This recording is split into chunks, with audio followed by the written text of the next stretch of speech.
শুনুন। ولنذيقنهم من العذاب الأدنى دون العذاب الأكبر لعلهم يرجعون ظهر الفساد في البر والبحر بما كسبت أيدي الناس ليذيقهم بعض الذي عملوا لعلهم يرجعون। যে তওবা করে তার প্রথম পুরস্কার হচ্ছে জান্নাহ।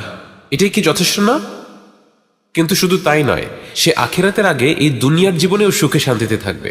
من عمل صالحا من ذكر أو أنثى وهو مؤمن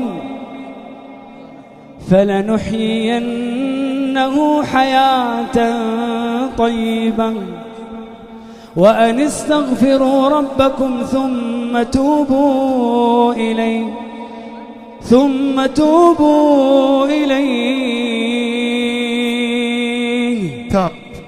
يمتعكم متاعا حسنا إلى أجل مسمى।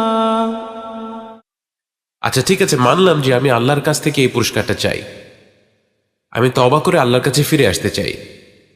কিন্তু একটা সমস্যা আছে, আমি তো অনেক অনেক গুনাহ করেছি, আমি অনেক অনেক খারাপ কাজ করেছি। ومن يعمل سوءا أو يظلم نفسه ثم يستغفر الله يجد الله غفورا رحيما وهو الذي يقبل التوبة عن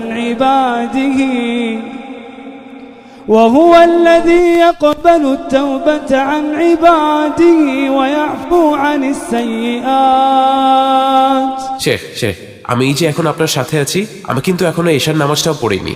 ويعفو عن السيئات আমি আপনার সাথে অপবিত্র অবস্থায় বসে আছি। ويعفو عن السيئات আমার পকেটে গাঁজা পর্যন্ত আছে। ويعفو عن السيئات জিনা। ويعفو عن السيئات ويعلم ما تفعلون لواط إلا من تاب وآمن وعمل عملا صالحا فأولئك يبدل الله سيئاتهم حسنات وكان الله غفورا رحيما